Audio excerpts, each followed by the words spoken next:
Hi, it's Steve. Today we'd like to show you how to change the evaporator fan motor on your refrigerator. It's a really easy job. Let me show you how we do it. Now before we begin this repair, the first thing we'll need to do is to disconnect power to the refrigerator. So you either pull it far enough forward that you can unplug it, or locate the electrical panel, turn off the appropriate breaker, or remove the appropriate fuse. Once we've done that, we'll remove all of the items that are in the freezer. If you have an ice maker installed on your model, you will need to remove that as well. And then we'll remove this shelf. To remove the shelf, we simply need to unclip this retainer. That allows us to push the shelf into the sockets on the side wall, tilt it up, and then pull it completely out. Our next step will be to remove two retaining screws that secure the evaporator cover to the back wall. These are normally a 1/4 inch hex head screw. Once we remove both of those, we're then going to grasp that housing around the fan and just tilt the top of the evaporator cover forward.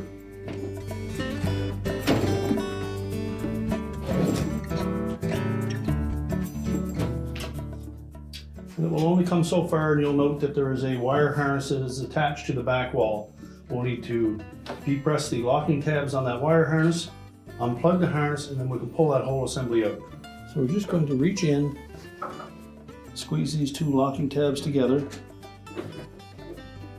That will release the harness from the back wall, and then we can pull the whole assembly out.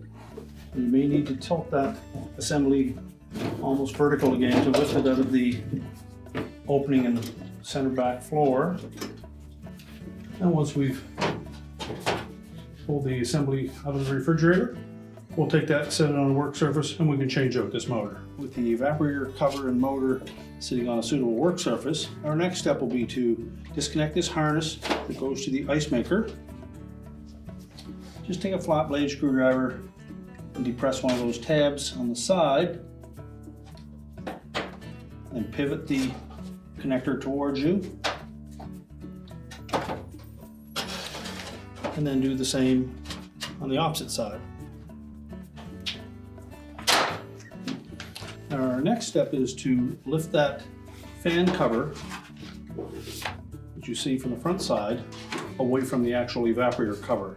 It's held in place with 6 little plastic tabs, so we need to gently push on those tabs and pull the fan housing away from the evaporator cover.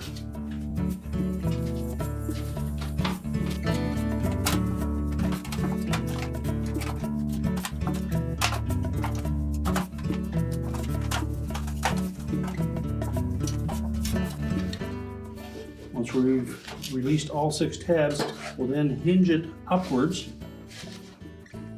and that will allow us to pull the 2 remaining tabs at the very top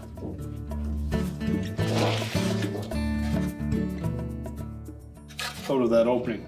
Now they may have attached themselves to that foam strip, but it's just an adhesive, so you typically just break that bond and you can pull that cover out of there. So we'll set that aside.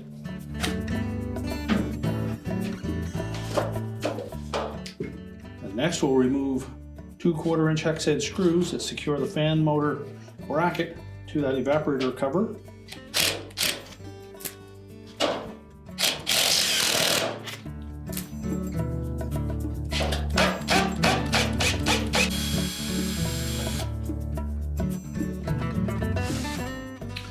And lift the cover off and set that aside. Next we can remove the fan blade from the motor shaft. Just grasp the hub portion of that in the center and pull it straight off. Also be a slinger washer on there as well, so remember to pull that off, set that aside. Then next we need to remove these 2 1/4 inch hex head screws that secure the 2 halves of that motor mount together.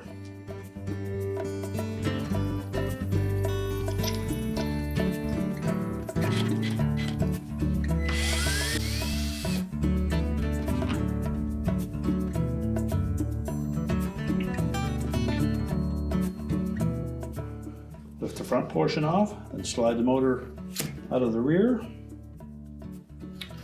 Remove the ground screw.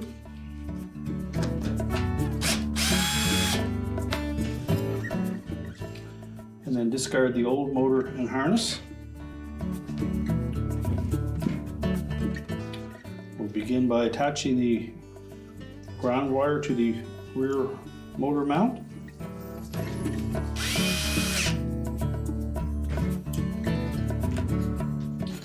And then position the rear of that motor into the isolation bushing.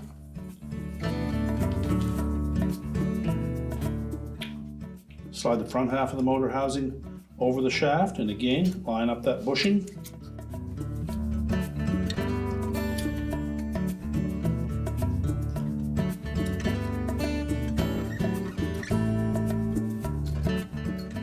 So make sure both bushings are firmly seated on the motor and into their respective brackets. And while holding the assembly together, we'll reattach the two retaining screws.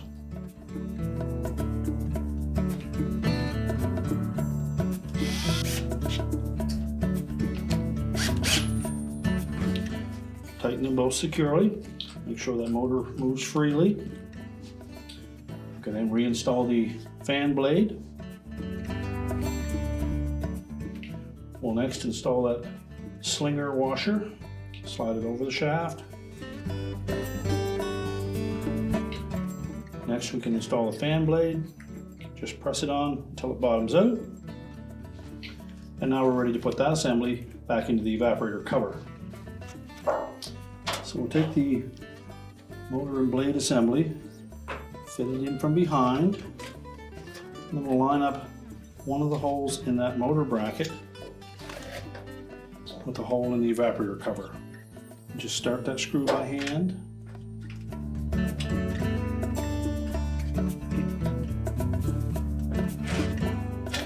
And we'll do the same on the opposite side. And you may need to pivot that bracket or bend it a little bit enough to line up that screw.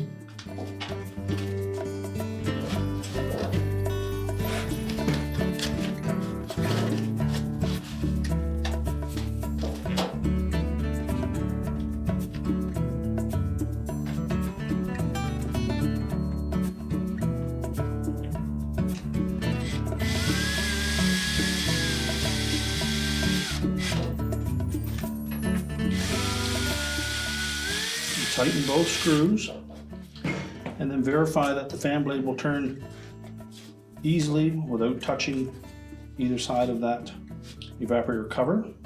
Snug both of the screws up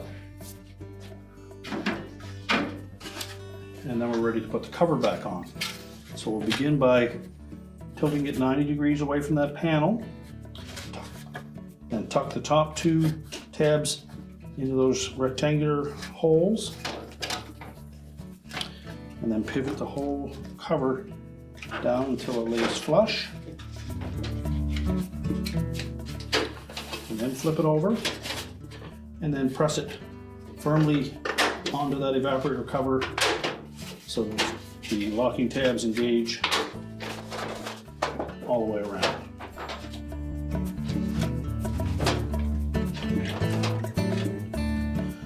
Next we'll take that harness and the connector that goes to the ice maker. We're going to snap it into this opening. You'll note that there are two hooks in the center portion of that harness that need to engage. So press it firmly into place and rock from side to side until both of those tabs lock in place. And now we're ready to put the whole assembly back in the freezer. Now before we position that evaporator cover and fan back into the freezer, just take note of the 6-pin wire harness. You'll note that 2 of these corner pins have a flat side on them and 2 of them are just round. Then look at the harness receptacle at the back wall to locate where the 2 flat-sided ones are so that we know when we go to push this harness in, we'll have it lined up properly. It will only go on one way, but it'll save you trouble of trying to turn it once it's in place. So just lower it In little bottom touches at the back.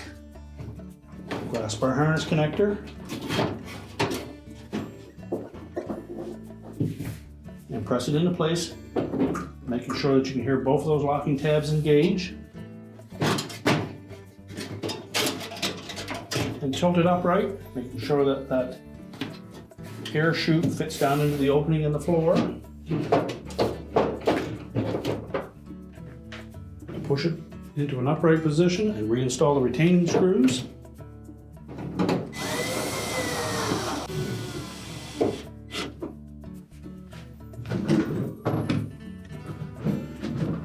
We can then reinstall the freezer shelf. Just tuck one side into the openings, then push it firmly all the way in until it will drop down. Line up the holes on the opposite side, and then pull it over until it centers itself. Then put that little retaining clip on one bar of the shelf. You then load up the freezer. We're now ready to reconnect the power, and our repair is complete.